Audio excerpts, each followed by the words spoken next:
যদি আপুনি কালি হিমন্ত বিশ্ব শৰ্মাক হৰাই পালে জালুকবাৰীৰ পৰা জিকে আপুনি প্ৰবেবল চিফ মিনিষ্টাৰিয়েল কেণ্ডিডেট হ'ব পাৰেনে? আৰু যেহেতু মই ইতিমধ্যে হৰ্চ ট্ৰেডিঙৰ অফাৰ ৰিজেক্ট কৰিছোঁ, গতিকে হৰ্চ ট্ৰেডিঙৰ ভয়ত মই ইয়াত থাকিবলগীয়া কোনো লজিক নাই। আৰু হিমন্ত বিশ্ব শৰ্মা ডাঙৰীয়াই যোৱা 20টা বছৰ শাসন কৰাত তেওঁ তাত কি বেয়া কৰিলে কি ভাল কৰিলে সেইবোৰ মই নিৰ্বাচনী বতৰত ক'লোৱেই।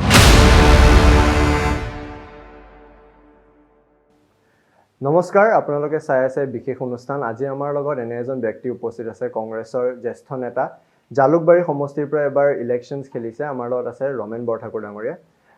আপোনালৈ পোনপ্ৰথম প্ৰশ্ন যে এবাৰ ইলেকশ্যনত জালুকবাৰী এটা খুব টাফ কনষ্টিটুৱেঞ্চি বুলি মানা হয় বা আমি চাওঁ, তেনেকুৱা এটা সময়ত আপুনি জালুকবাৰী সমষ্টিৰ পৰা ইলেকশ্যন খেলিম বুলি কেতিয়া ভাবিলে আৰু কিয় ভাবিলে? প্ৰশ্নটো কেতিয়া ভাবা বুলি কথা নাই, কাৰণ আমি যেতিয়া ৰাজনীতি কৰি আছোঁ, ৰাজনীতি কৰি থকা অৱস্থাত আমি প্ৰাৰ্থী হ'বলৈ বিচাৰোঁ। প্ৰাৰ্থী হ'বলৈ বিচৰাৰ ক্ষেত্ৰৰূপে যিহেতু মোৰ হাইকমাণ্ড AICCয়ে সিদ্ধান্ত কৰিলে যে মই জালুকবাৰীৰ পৰা প্ৰতিদ্বন্দ্বিতা কৰিব লাগে, গতিকে নিৰ্দেশ বুলিয়ে মই কৈছোঁ, যেনে নিৰ্দেশ তেনেকৈ মোৰ দায়িত্ব পালন। তাৰ বাহিৰে জালুকবাৰীতেই কৰিব লাগিব এনেকুৱা কোনো নিৰ্দিষ্ট কথা নাছিল। কেন্দ্ৰীয় নেতৃত্বই নিৰ্দেশ দিছে আৰু মই জালুকবাৰীত প্ৰতিদ্বন্দ্বিতা কৰিবলৈ আগবাঢ়ি গৈছোঁ বা প্ৰতিদ্বন্দ্বিতা কৰিলোঁ।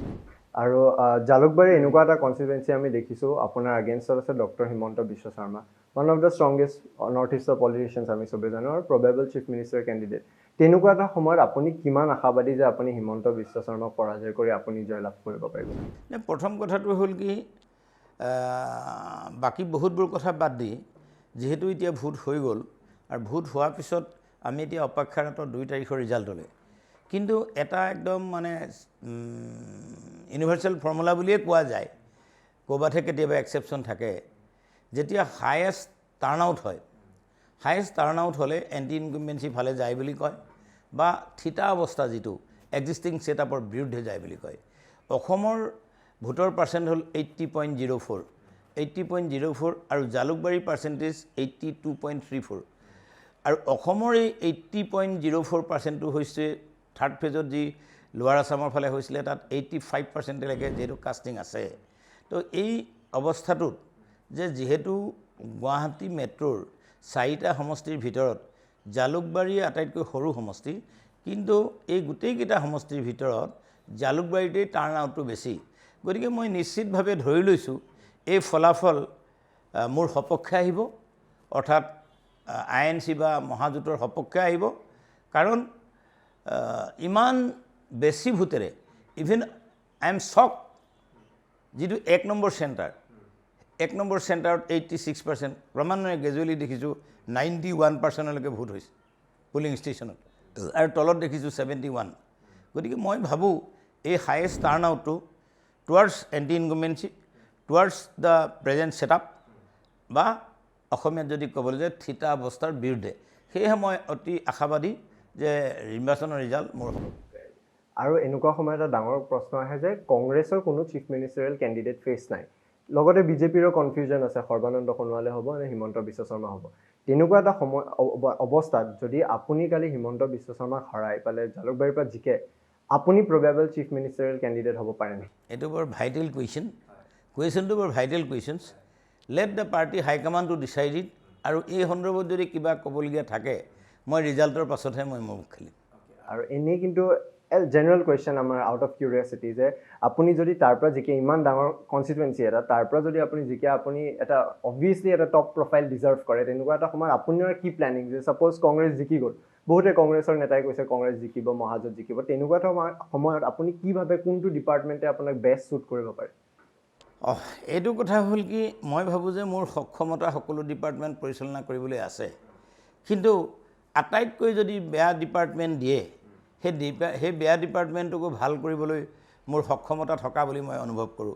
যাৰ ফলশ্ৰুতিতেই জালুকবাৰীত যেতিয়া মোক প্ৰাৰ্থিত্ব দিবলৈ কোৱা হৈছিল, which is known as a high profile constituency of the state, আৰু সেই প্ৰফাইলৰ কনষ্টিটুৱেঞ্চি মই কোনো দ্বিধাবোধ নকৰাকৈ, বৰঞ্চ I was glad to fight in the Jalukbari.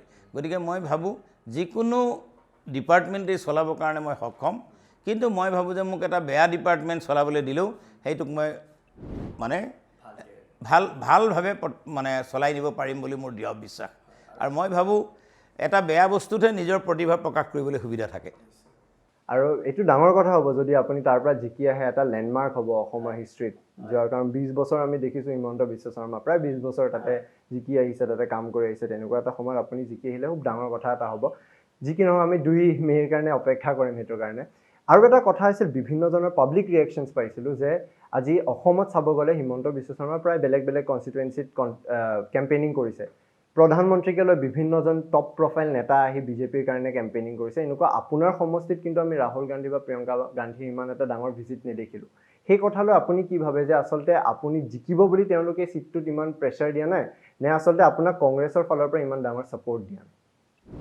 মইতো এটা কথা কওঁ যে যিহেতু মোৰ কেণ্ডিডেচাৰটো ষ্টেট কমিটিৰ ওপৰত ডিপেণ্ড কৰা নাছিল, আৰু it was directly as told by public meeting in the Salman Khurshid, who came to my Jalukbari constituency and he attended a public meeting. He told in the public meeting that I have been chosen by the Sonia Gandhi, I have been chosen by the Rahul Gandhi, and I have been chosen by the Priyanka Gandhi. I think তেওঁলোকৰ মোৰ ওপৰত বিশ্বাস আছে, আস্থা আছে, গতিকে নাহিলেও যে অকলেই চম্ভালিব পাৰিব। তৎসত্বেও Salman Khurshid, কংগ্ৰেছৰ জ্যেষ্ঠ কেন্দ্ৰীয় নেতা, মনীষ তিৱাৰী কংগ্ৰেছৰ জ্যেষ্ঠ কেন্দ্ৰীয় নেতা, প্ৰাক্তন মন্ত্ৰী, সুপ্ৰিম কোৰ্টৰ এডভোকেট, দলৰ মুখপাত্ৰ, তেখেত দুজনক কিন্তু AICC প্ৰেৰণ কৰিছিল। গতিকে মই ভাবোঁ AICC ছাপোৰ্ট নোহোৱা কথাটো নহয়। আমি ৰিচেণ্ট ডেইজত গম পাইছিলোঁ হৰ্চ ট্ৰেডিঙৰ প্ৰসংগ BTR ইলেকশ্যনতো দেখিলোঁ, আৰু এইটো ভাৰতবৰ্ষত আমি বিভিন্ন জেগাত দেখিছোঁ বিজেপিয়ে আৰম্ভ কৰাৰ নিচিনা। প্ৰশ্নটো হ'ল, কেইদিনমান আগতে আপোনালোক দিচাং ৰিজৰ্টত আছিল আৰু আমি জানামতে আপুনিও তাৰে অংশ আছিল। আপুনি কি ভাবে, আপোনাক লৈও হৰ্চ ট্ৰেডিং হ'ব পাৰে নেকি? আৰু যদি আপুনি কালি জালুকবাৰীৰ পৰা জিকে, আপোনাক বিজেপিৰ পৰা অফাৰ আহে, আপুনি তাতে জইন কৰিব? চাওক, হৰ্চ ট্ৰেডিং সন্দৰ্ভত বা আমাৰ যিটো দিচাং ৰিজৰ্টত ভাষণ মই ৰাখিছিলোঁ, সেই ভাষণ ৰাখোঁতে মই এটা কথা কৈছিলোঁ যে, বা মই ইয়াৰ আগতো সংবাদমেল পাতি কৈছিলোঁ যে বিজেপিৰ পৰা মোৰ লগত অফাৰ আছিল যে মই উইথড্ৰ কৰিব লাগে। মানে ইমানেই প্ৰস্তাৱটো এনেধৰণৰ আছিল, जो चाहिए मांग लो, जो चाहिए मांग लो, ৰাজ্যসভা चाहिए और कुछ चाहिए मांग लो। আৰু যিজনক প্ৰস্তাৱ দিয়া হৈছিলে সেইজনক কৈছে তুমকো भी যদি অগৰ कुछ चाहिए मांग लो। গতিকে প্ৰস্তাৱ অতি লোভনীয়। সেইকাৰণে মই দিচাং ৰিজৰ্টত যেতিয়া মই আমাৰ মিটিং হৈছিল কোভিড সন্দৰ্ভত বা বানপানী সন্দৰ্ভত আলোচনাত অংশগ্ৰহণ কৰোঁতে মই এই কথাকেইটা কৈছিলোঁ যে আজিৰ তাৰিখত অসমৰ জনতাই ভাবিলেও জালুকবাৰীত ৰমেন বৰঠাকুৰ জিকিব পাৰে বুলি, আমাৰ এই দলৰে একাংশই মই জিকিব নোৱাৰোঁ বুলি দৃঢ়মত তেওঁলোকে কৈছে। প্ৰকাশ নকৰিলেও এটা কথা জ্ঞাত যে দলৰে একাংশৰ যে দৃঢ়মত যে মই জয়লাভ কৰিব মই নোৱাৰোঁ। গতিকে মই তেতিয়া এই মিটিংখনত কৈছিলোঁ যে আমাৰ দলৰে একাংশৰ দৃঢ়মত যে মই জয়লাভ কৰিব নোৱাৰোঁ, আৰু যিহেতু মই ইতিমধ্যে হৰ্চ ট্ৰেডিঙৰ অফাৰ ৰিজেক্ট কৰিছোঁ, গতিকে হৰ্চ ট্ৰেডিঙৰ ভয়ত মই ইয়াত থাকিবলগীয়া কোনো লজিক নাই। আৰু মই এইকাৰণেই তাত আছিলোঁ যে দলৰ একনিষ্ঠ ডিচিপ্লিন চলজাৰ হিচাপে, যিহেতু কোন জিকিব কোন হাৰিব এই কথাটো কোৱা হোৱা নাছিল, বা তাত হয়তো 50% হাৰিব 50% জিকিব সকলো আছিল। সেইকাৰণেই মই দিচাং ৰিজৰ্টত আছিলোঁ। Not that because of the horse trading, I have already rejected the offer of the horse trading before election. যে before election I was asked to withdraw and whatever the in return I need they were ready to give me. গতিকে মোৰ horse ট্ৰেডিঙৰ প্ৰশ্নটো নাছিল, বা মই নিজিকিম বুলি একাংশই ভাবে সেই কথা কাৰণ মই মিটিঙত ব্যক্ত কৰিছিলোঁ। আৰু মই যিহেতু দিচাং ৰিজৰ্টত দলৰ একনিষ্ঠ ডিচিপ্লিন চলজাৰ হিচাপেহে মই আছিলোঁ। এটা হাইপথেটিকেল চিটুৱেশ্যনলৈ আহিছোঁ, কালি যদি আপুনি ইলেকশ্যন হাৰে, তাৰপিছত ৰমেন বৰঠাকুৰে কি কৰিব? মই দীৰ্ঘদিন ধৰি ৰাজনীতি কৰিছোঁ, আজি নহয়। 2001 চনৰ পৰাই কংগ্ৰেছ দলত মই টিকেট বিচাৰিছোঁ, আৰু 2001 চনৰ পৰা কংগ্ৰেছ টিকেট প্ৰচাৰৰ পৰা মই 2021 আগলৈকে মই সদায় টিকেট বঞ্চিত হৈছোঁ।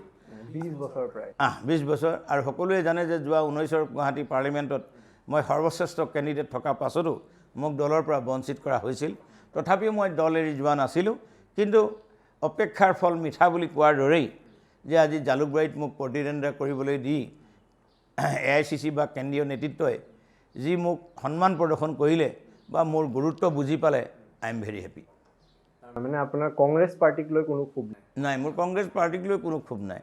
ঠিক আছে আৰু বাকী আপোনাক যদি এটা মই প্ৰশ্ন কৰোঁ যে আপুনি কিয় ভাবে যে আপুনি হিমন্ত বিশ্ব শৰ্মাক হাৰাব পাৰিব শেষৰ প্ৰশ্ন কিয় ভাবে আপুনি তেওঁক হাৰাব পাৰিব আৰু আপুনি ভাবে নেকি যে তেওঁ আপোনাৰ পৰা ভয় খাইছে বা তেওঁ আচলতে আৱেৰ হৈছে যে ৰমেন বৰঠাকুৰে মোক হাৰাব পাৰে নে মই এটা কথা কওঁ নিৰ্বাচনেই কোনেও ক'ব নোৱাৰে যে মই জিকিমেই ই পানী তলৰ কাঁইট আৰু হিমন্ত বিশ্ব শৰ্মা ডাঙৰীয়াই যোৱা 20টা বছৰ শাসন কৰাত তেওঁ তাত কি বেয়া কৰিলে কি ভাল কৰিলে সেইবোৰ মই নিৰ্বাচনী বতৰত ক'লোৱেই যেতিয়া মই এটা কথা কৈছোঁ যদি তেখেত হাৰিম বুলি নাভাবিলেহেঁতেন তেখেতৰ প্ৰতি মোৰ প্ৰাৰ্থিত্বই প্ৰতিবন্ধকতাৰ সৃষ্টি নকৰিলেহেঁতেন তেতিয়া নিশ্চিতভাৱে মোক মানে উইড্ৰ কৰিবৰ কাৰণে লোভনীয় প্ৰস্তাৱ নিদিলেহেঁতেন আপুনি উইথড্ৰল মানে যোনটো অফাৰ পাইছিল সেইটো তেওঁ আচলতে আপোনাৰ পৰা হাৰিম বুলি আপোনাক এটা তেনেকুৱা অফাৰ দিছিল অৱশ্যেই ভাবিব লাগিব যে বেলেগ কোনো কাৰণ হ'বই নোৱাৰে ঠিকে আছে বাকী এজন কংগ্ৰেছ নেতা হিচাপে নহয় এজন ৰাজনীতিবিদ হিচাপে নহয় আপুনি কি ভাবে অসমৰ মেইন প্ৰব্লেমছ কি আমি কোভিড কালৰ কথা অবভিয়াছলি জানো কিন্তু তাৰে বাহিৰে অসমৰ মূল সমস্যা কি আৰু কংগ্ৰেছ যদি কালিলৈকে শাসনত আহে আপোনালোকে কি সমস্যা নাই মই প্ৰথমতে কৈছোঁ যে প্ৰয়াত তৰুণ গগৈ ডাঙৰীয়াই প্ৰাক্তন মুখ্যমন্ত্ৰীয়ে এটা কথা কৈছিল অসম আচলতে এখন বিকশিত গাঁও মানে তেওঁ টাউন বা চিটি বুলি কোৱা নাছিল অসম এখন বিকশিত গাঁও এই বিকশিত গাঁওখনত বিশেষভাৱে কৃষিকৰ্ম জড়িত আছে 80% মানুহ অসমৰ কৃষিকৰ্মত জড়িত আৰু আমাৰ এই যুৱকসকলক যেনেকৈ IAS IPS ডাক্তৰ ইঞ্জিনিয়াৰৰ প্ৰয়োজন তেনেকৈকৈ কিন্তু স্বাৱলম্বিতাৰে কৃষিকৰ্মক আগুৱাই নি অসমখনক এটা মানে ধৰি লওক নিবনুৱাৰ বুজা নহয় এক আত্মনিৰ্ভৰশীল শব্দটো মই ক'বলৈ বিচাৰোঁ কিন্তু মোদী ডাঙৰীয়াৰ আত্মনিৰ্ভৰশীল যিটো ভাৰত সেই ভাৰতত কিছু মানে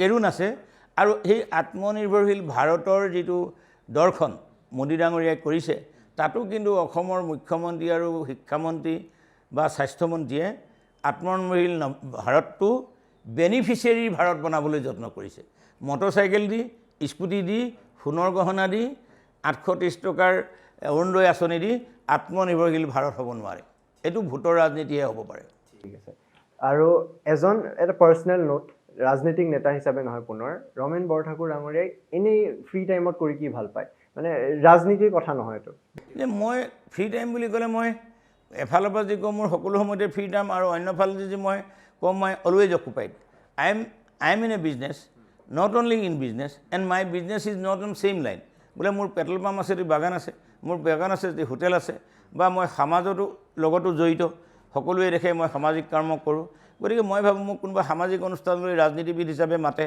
মই তালৈ যাওঁ গতিকে মই ভাবোঁ যে মোৰ সময়খিনি ফ্ৰী টাইম বুলি কয় মই ফ্ৰী টাইম উলিয়াবও জানো আৰু ব্যস্ত থাকিবও জানো গতিকে মই এটা কথাই ভাবোঁ মই বহুতকে কওঁ বহুতৰ ফোন ধৰিবলৈ সময় নাথাকে মোৰ ফোন কৰিবলৈও সময় থাকে ফোন ধৰিবলৈও সময় থাকে ঠিকে আছে বাকী আপোনাৰ লগত কথা পাতি ভাল লাগিল শেষত কি ক'ব 2 মে আহি আছে শেষৰ আপোনাৰ কি হ'ব মেছেজটো চাওক প্ৰথমতে মই আপোনাৰ প্ৰশ্নটোৰ উত্তৰ দিলোঁ যে হিমন্ত বিশ্বৰ বিৰুদ্ধে হোৱা যিটো ভোট হিমন্তৰ বিৰুদ্ধে হৈছেনে সপক্ষে হৈছে এইটো এই মুহূৰ্তত মই নাজানো কিন্তু যিটো ফৰ্মুলা এভাৰগ্ৰীণ ফৰ্মুলা বুলি কওক জেনেৰেল ফৰ্মুলা বুলি কওক সেইটো হ'ল সদায় এণ্টি ইনকুমেঞ্চিৰ বিৰুদ্ধে বেছি ভোট হয় যোৱা 2016 যেতিয়া বিজেপিৰ 2016ৰ নিৰ্বাচনত বিধানসভাৰ নিৰ্বাচনত যেতিয়া সপক্ষে বহুত বেছি ভোটদান হৈছিল তেতিয়া আমাক প্ৰশ্ন কৰিছিল বা আমিও সংবাদকৰ্মীৰ লগত আলোচনা কৰোঁতে এটা কথা কৈছিলোঁ এই বিৰাট ভোটৰ ব্যৱধান বা বিৰাট ভোটৰ কাষ্টিং পাৰ্চেণ্টেজটো